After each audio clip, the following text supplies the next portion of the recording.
I thought it was like nursery kid music. I don't even know what it is. I'm just so imagining bad. like the panic of the person. I'll stop it now. The panic of the person like managing the live stream, just like quickly finding Twitch soundtrack or something and double clicking the first track that they see. What's on my desktop? Oh, my kid's nursery music. Use it quick. Whatever's around. What's up, guys? Welcome back to the Gaming Careers Podcast. I'm here once again with Pete, as always. Pete, how's it going today, man? How are you? I'm very well, thanks, mate. How are you? Good. For a Tuesday morning at 6 a.m. Can't be too bad. We have quite a bit of news to go through this week, guys.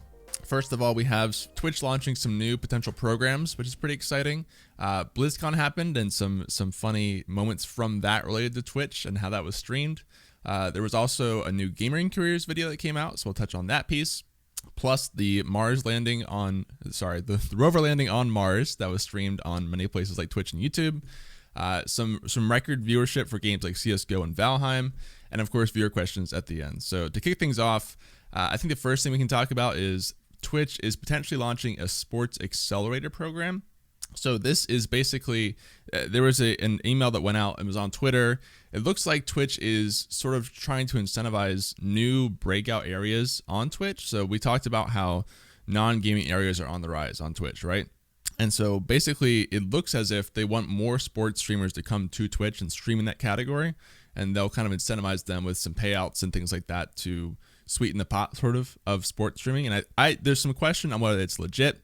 I think it does look legit based on what I've seen and what makes sense for Twitch, but I don't know, that's my thoughts. Pete, did you see this?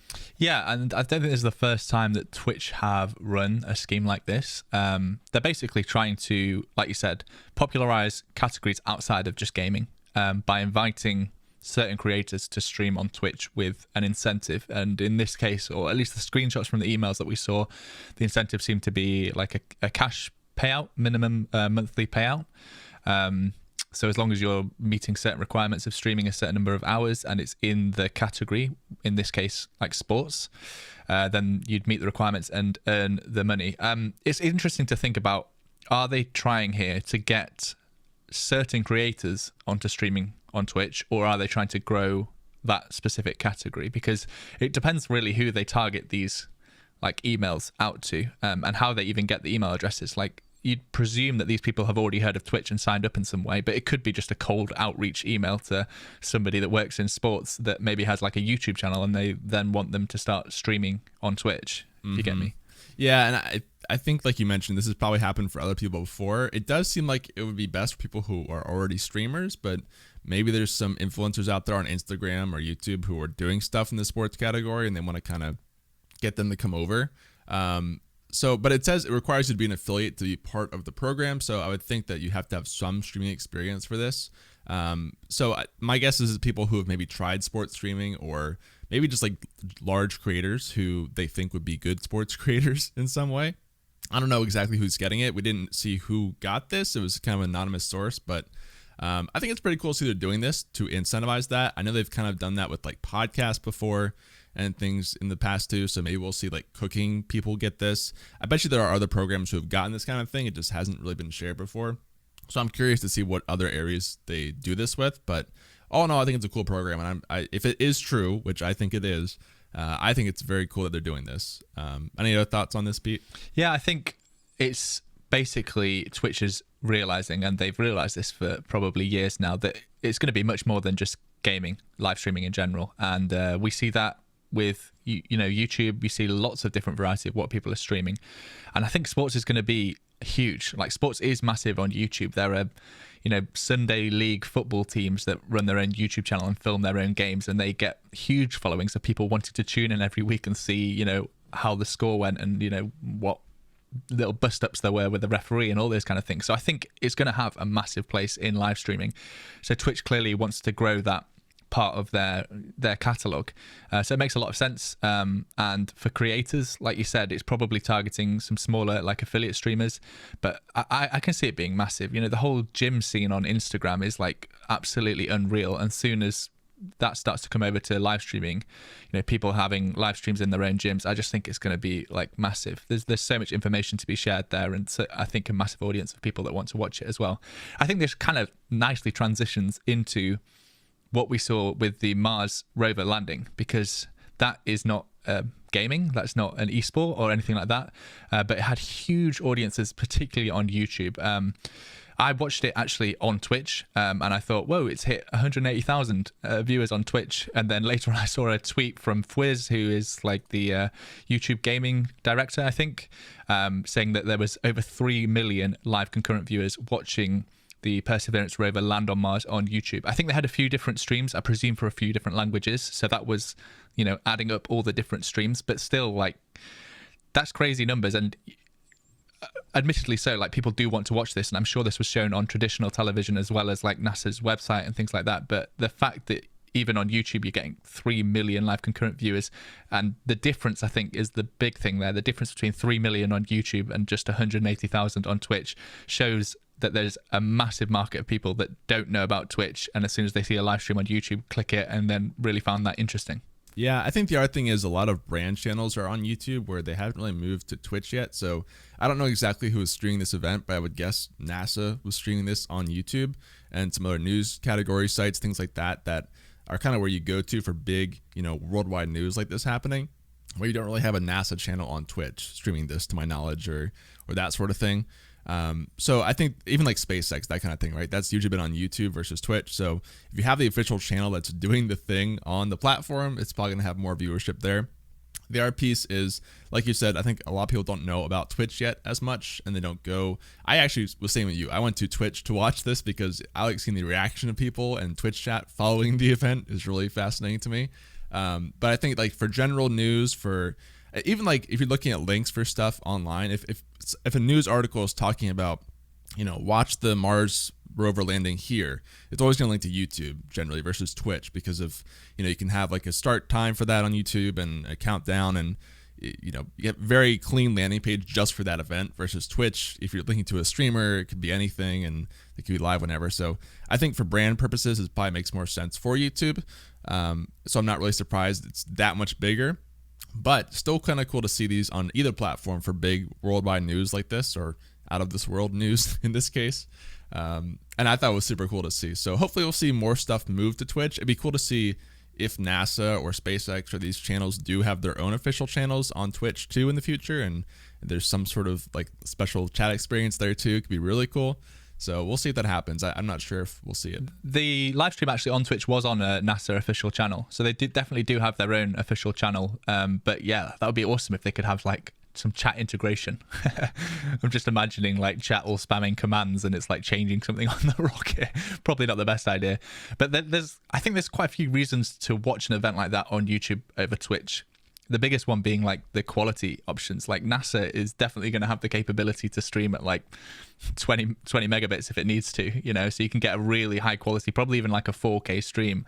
I should have dived in and actually seen what quality options they have, but that limit on Twitch, that is a bit of a bummer for something like a rover landing on Mars. Like, that's a massive event. So yeah, really cool. I just thought the discrepancy between the two live streaming numbers was pretty interesting. But it wasn't the only thing that we saw Twitch do interestingly this week. Do you want to talk a little bit about BlizzCon? Yeah, so BlizzCon, which is Blizzard's yearly conference, was online this past weekend, and we had quite a funny event during that. So, every year Blizzard comes out and releases all the updates to new games and teases all this cool new stuff that comes out for Overwatch and World of Warcraft and Hearthstone. And as part of their intro, they had Metallica come in and do this little impromptu concert to kind of hype up the event. Of course, Metallica is not a very good band to play if you have DMCA issues on your platform. So we had a really, really funny clip from the official Twitch channel who was covering this event because, theoretically, Blizzard had the right to use Metallica. They bought Metallica for the event, right? Paid them. But Twitch did not necessarily have that right to use the music. So Pete, I think, has a clip for us to look at or listen to. I think this was too funny to try and explain without actually playing the clip back, because it's just too entertaining. So for people watching the podcast, I'll put the actual clip up, but for people listening, hopefully you can hear this too. So the first bit is Metallica playing, and the second bit is what Twitch then changed the audio to try and avoid DMCA. So let's listen.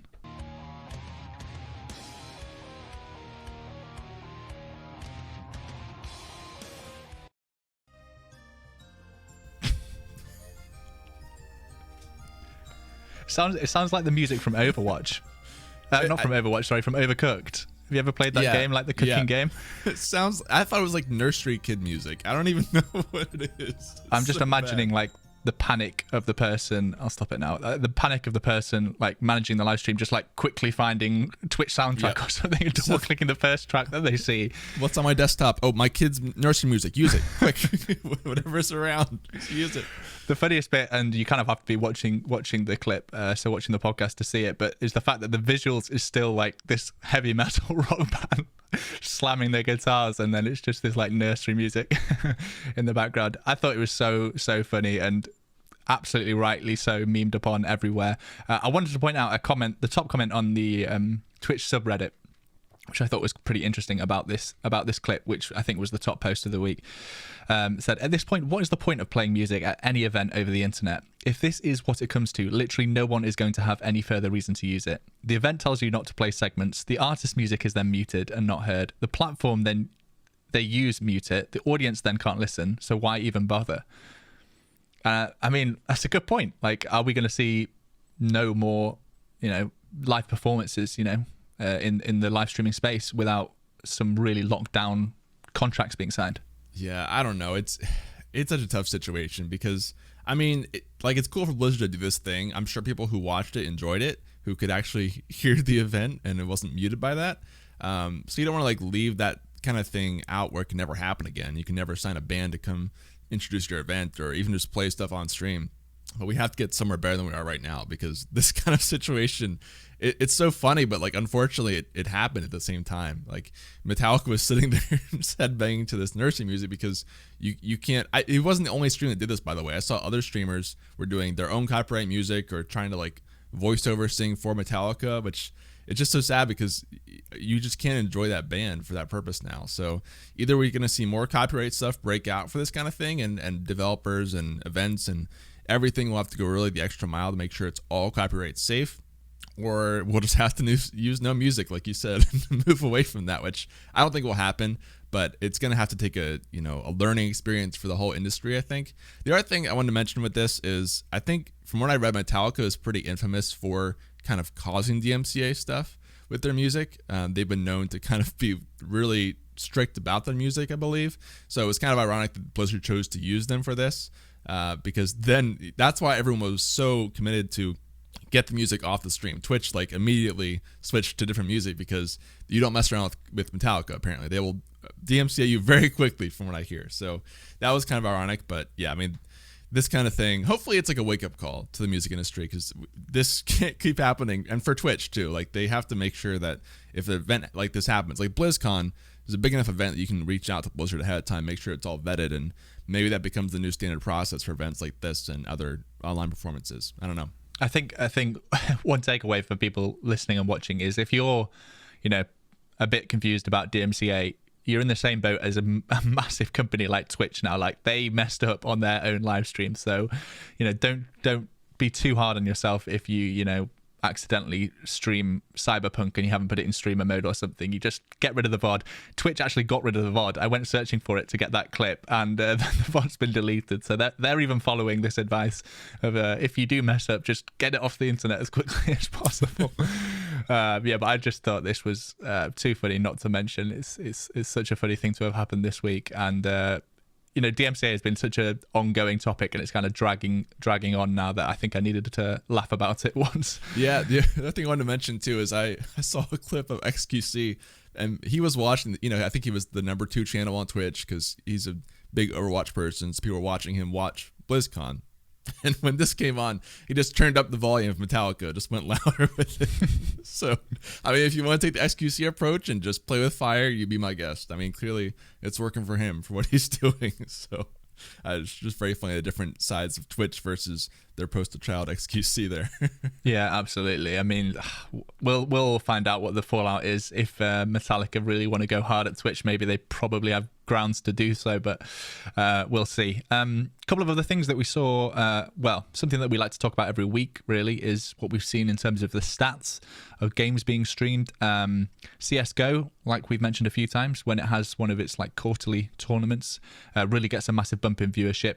So that rose to the top of the ranks over the last week because there is a tournament going on right now. It's online, but it's effectively the group stage of IEM Katowice, which is a big CSGO, like I said, one of the quarterly tournaments, and it was up 43%.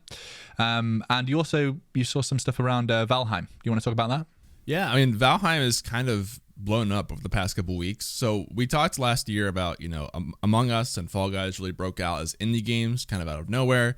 And then, of course, the beginning of this year, Rust really blew up as a survival game that was years old, but for some reason just got really popular.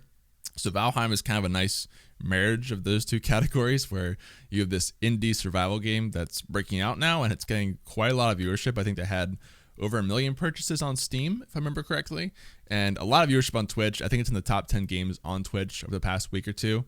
There's a lot of big streamers like Shroud playing this, and many others, I'm sure. I haven't kept up completely, but pretty cool to see. And we talked a lot about trying to see which game is going to be the one that's going to break out next, and trying to predict that has been hard. But Valheim, I think, makes a lot of sense because it is a nice blend of a new game. It's survival, kind of capitalizes on the Rust type and Minecraft even, and follows that category. So I think this will keep being popular for a bit if they keep making it fun to play.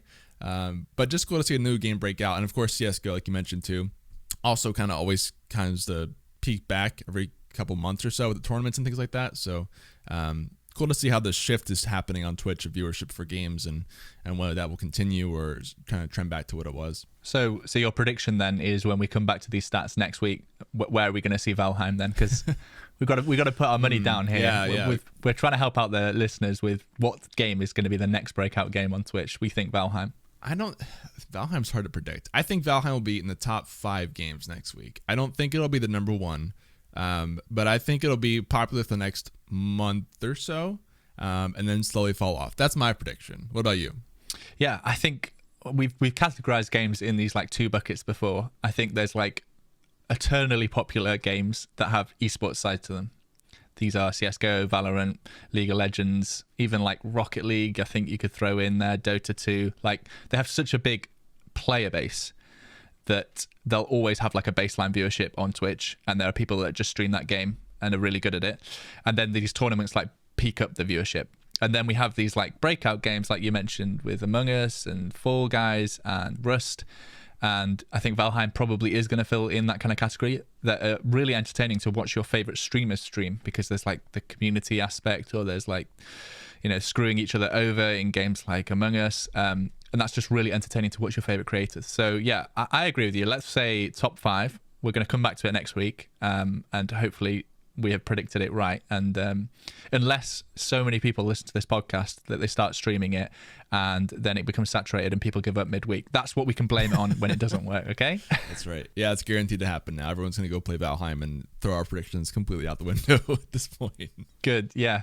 The last thing before we get onto the viewer question was, this is kind of like for the people listening, there is a new gaming careers video out. I haven't pushed it out live on the day that we're recording this, because we record these on Tuesdays and the podcast obviously comes out on Wednesday, but it should be out by the time you're listening to this podcast. And I've given Ben a sneak peek. So new gaming careers video, which was a lot of work to create. It doesn't sound like that complicated of a topic, but I really wanted to nail the research like I do in every video, and give some solid recommendations based on what kind of streamer you are. So for those of you that haven't seen it yet, please do go and watch it. Watch it all the way through to give me that juicy view time. But we're comparing 3 different Stream Deck alternatives, which are all mobile app based. So things you can install on your iPhone, Android phone, tablet, where you can still control various different aspects of your stream. And yeah, I've jumped into loads of detail and tried to like break them down as to who each one would be right for, and like my gripes with them and things like that. But yeah, it sounded like a simple video. Once I started researching it and scripting it, it started to take longer, and then I ended up like refilming the whole video twice because I really didn't like the first take that I did. I thought it was confusing. It didn't really make that much sense for somebody watching it, so like refilmed it all. What are your thoughts? Have you used any of these apps, Ben? Have you ever Did you jump straight in and buy a physical Stream Deck, or have you actually tried out any of these mobile apps before? So I am the rare streamer who actually, I do not own a Stream Deck. I have pretty much everything else you might need. Yeah, I do not own a Stream Deck. I've used them before, but I'm actually of the mindset that if you're going to use your money, don't use it on a Stream Deck. Use it on like your camera or your mic or that kind of thing. Wow. I know. Wait a second here. Wait, Benjamin Green is quoted to say that he would spend money on an SM7B before a Stream Deck. I mean, you can put that on your tombstone if you want. I know it's a rare opinion, and everyone tells me I need to get a Stream Deck. I just haven't gotten it yet, and I know they are good to have. Trust me. I have not had a chance to get it yet. I have used some of these programs though. I think it's Streamlabs Deck is the one where you can kind of control Streamlabs from your phone, essentially from OBS. This was actually used specifically in a situation where we were controlling the stream. We were kind of like in a podcast situation or like a show situation. So there was a couple of us sitting like on couches and talking to each other. But we had to run the stream at the same time. So we had no way of controlling stuff. So I just, from my phone, like on the couch while interviewing, would change the scenes essentially on my phone. So having that like remote distance was super nice. I haven't really played around with using my phone as a Stream Deck per se in front of me while I'm streaming, just because I'm lucky enough to have a 2 PC setup and I just use my mouse to do it. But I don't know. For me, having the remote option is really nice if you want to do some sort of produced show of some kind and can't be right at the computer, but still want to control how your scene is going and things like that. So that's been great for me. I think I would try one of the mobile options because honestly, same thing goes. Like I would rather just use the phone that I have than drop 150 or 250 for the case of the XL, I think, on the Stream Deck. As great as they are, it's just easier to use what you already have. So I probably will try one of these, if I were to try one of these based on your video, which one do you think I should try? I mean, at the very end of the video, I do recommend based on different categories. And I think they're all useful for different use cases. Streamlabs Deck, in my opinion, is the least appropriate for you because I know that you're an OBS studio user and Streamlabs Deck is locked down to just Streamlabs OBS, whereas the other two have like way more functionality when it comes to OBS Studio and for Twitch. And then, are you using an Elgato Keylight? That's the other question. Or what are you using? You are. Well, you do get that control then if you go with the Elgato's option of Stream Deck Mobile. So maybe that's the one to go for. But funnily enough that you mentioned that like wireless capability of not having to be right next to your PC. That is something I didn't even consider in my script or in my video. So that just shows how good it is to talk to somebody and get a different perspective. I never even thought about the fact that one of them is wired and one of them you can have anywhere on your desk. But I think most people are probably using these like right next to their computer, so not the biggest consideration. But please do go and watch the video because I put my heart into making it. And you know how YouTube usually treats videos that you work really hard on, they just bury them and you stop getting views after 2 weeks, whereas the one that you did in like 2 hours ends up getting 1 million views. So I appreciate everybody watching that and waiting around for a new video from Gaming Careers. It was a lot of work, and I'm really happy with it. But probably harped on about it enough. I've sold it enough to the podcast listeners that they're all going to click through and watch it. So let's jump into the viewer question this week. We actually had two, and I did ask you before we came on which one you wanted to do, but which one do you want to do? You can just say first or second, and then I'll read it out. Let's go with the second one. Let's do that. Okay. All right, so we got a question on last week's podcast, and we always encourage you guys to leave questions. We'll try and get to one every single week, so let us know over on Twitter, Instagram, or in the YouTube comments with your questions. So this is from the Blocks fam, who asks, how do you feel about using an ad blocker? I get why people use it on Twitch, but let's face it, most people don't turn it off for YouTube. Is this wrong? And then I think he's addressing me in this next bit saying, I mean, making videos on YouTube that pay you for people watching ads, but then also using an ad blocker and not supporting the ecosystem. No hate, just a question. I think it's a really good question. From my personal point of view, I do use an ad blocker for a lot of the internet, but on YouTube I pay for YouTube Premium, so I can actually turn the ad blocker off because the way YouTube Premium works, it's like, I think it used to be called YouTube Red, or am I making that up? I think so. I remember that brand being there somewhere, but effectively that money that I pay every month to YouTube means I don't watch ads, but the creators still get the money as if you had watched an ad when you watch their content. So it splits up your like $10 a month subscription or whatever it is into like all the videos that you watch, and then the creators earn that money. So Yes, I do use an ad blocker because a lot of the internet, unfortunately, is much worse with ads on. But for YouTube creators, I make sure that I'm still supporting them through that. But it's an interesting question, and I think maybe Twitch is causing more and more people to install ad blockers. So what's your take on this, Ben? Yeah, I think my perspective is different because I'm not a full-time, like my income is not dependent on YouTube ads and things like that. So I think it makes sense for you to use premium and things like that. So you are supporting the thing that you're doing essentially. I use ad blockers on pretty much everything. Now Twitch is its own beast because they're constantly combating ad blockers, and I don't currently have an ad blocker that stops that kind of thing. But on YouTube, I do. I sometimes, like on my phone, I actually watch more YouTube videos probably on my phone than on desktop. So no ad blocker there. But on desktop, I use an ad blocker for most sites just because, like you said, it's always a better experience to not have ads if you can for the most part. It also protects you from like sketchy sites and stuff. So I just leave it on.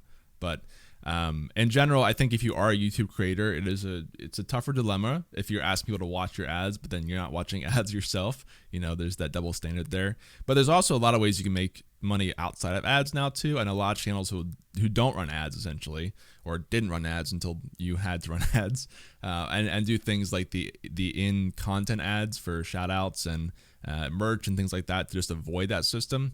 So I don't know. This is kind of cool to ask Pete too, because I think you're more embedded in the YouTube side per se with the ad system. So good to hear your perspective on that and the premium support there too. Yeah, it's I would never criticize somebody for watching my content with an ad blocker. Like, it's absolutely fine. Like, there's many ways to support my content, and even just watching my content is enough for me. I don't need people to sit through and not skip ads or anything like that. At the end of the day, the number of people that have an ad blocker is still a small percentage when you're talking about the whole internet. Now, obviously, when you run like a techie based YouTube channel, that percentage is probably higher than, if you run like a cooking channel, where people probably aren't as tech literate, and installing ad blockers is a scary thing for them. But yeah, it's not a massive portion of YouTubers' income anymore. It hasn't been for a good number of years. So it's a really interesting question, and ads is something that we've obviously talked about in detail on this podcast, particularly when it comes to Twitch. But like you said, there's so many other ways now to monetize your content, and most videos that I run on the channel will have a sponsor that's actually hard written into the script of the video. So it doesn't matter if you have an ad blocker or not. And again, I would never criticize for somebody skipping 15 seconds ahead when I start my ad read. Like, that's what I do on so many YouTube videos. At the end of the day, the YouTuber really just wants you to watch and enjoy their content, and I feel exactly the same as that. So yeah. Yeah, it kind of seems like at this point, a lot of YouTubers, at least experienced YouTubers, have moved on from like ads being the cornerstone of the revenue, at least have like some different revenue streams. And so people who watch ads are kind of a bonus essentially on top of doing reads and things like that. That's my perspective. So I'm basically curious for your side. I know you use premium, but if someone were trying to be or was a full-time YouTuber who was trying to get people to watch ads, but then didn't watch ads themselves, would you look down on that kind of thing? I mean, that's just quite hypocritical, isn't it? And I can see that's why the Blocks Fam's question is kind of worded in the way it is, because we've talked about the fact that we both have ad blockers before, and I didn't necessarily communicate the fact that I pay for YouTube Premium. So it's a bit weird to ask people to watch ads and then, or not ask people, but put ads on all of your stuff and then have an ad blocker. But it's just the way that the internet is now. It's just too many websites are ruined by ads, and I think YouTube does a good job with it. So out of all the websites that you could disable it if you do want to support creators, that's definitely something that you could do. And they're all skippable now anyway, so you only have to watch 4 or 5 seconds, and there's a big enough variety that it's not like you're on Twitch and you're watching the same advert over and over again every minute. Did we talk last week, just whilst we're on adverts, about I'm looking through our notes from last week and I don't think we did, but I think Twitch added the ability for partners to run an insane amount of time of adverts. I'm going to try and dig this up whilst I'm thinking about it, but there was an update that basically meant that you could run, was it 10 minutes longer of ads in a row? Like, they added a new option for how long you could run ads for as a partner, and it doesn't even reset the buffer of people getting an advert when they join the stream. I can see you typing. Have you managed to find anything, or do you need me to look? I'm looking really quick. I'm not sure what to look for here. I'm gonna Google Twitch partner increased ad, what do you call it, time. Yeah, I know we Come talked on, Google, about do your work about the fact that partners will have the option to not see ads anymore. So that's good for the partners. I didn't hear they could offer more ads to viewers though. If that happened, that's pretty interesting, especially because there's already so many ads for so many viewers at this point. Yeah, I mean, I can't find it now, so that just serves me right for trying to bring something up off the cuff, which we didn't research on the notes, but I'm sure I saw it. But anyway, yeah, there's Twitch have kind of, I think, made ads this big evil thing, and I wish that they'd implemented it a bit more like YouTube. But I do realize that it's a different platform and it's harder to do. And I wonder what YouTube are going to do in terms of live stream ads, actually, because they haven't really gone for that. I think you might get an ad before a live stream starts, or like maybe when you join a live stream, but not to the same level anyway as Twitch has seen it. Oh, all you have to do is make it a little bit better than Twitch. Just add a skip button. That's all you got to do. And suddenly you're like this amazing ads platform compared to Twitch. So hopefully they'll do that if they decide to roll that out. Yeah, I think that probably does it for this week. A bit of a shorter episode, but we've still probably hit around 30 minutes. So yeah, the big takeaways this week is don't play Metallica on a stream in front of hundreds of thousands of people. Make sure you check out the new Gaming Careers video, and yeah, hit us up with your questions over on Twitter or Instagram or YouTube, whichever. All of our social handles are in the show notes or in the YouTube descriptions if you're watching the video. And we'll catch you next week. Peace. See you guys.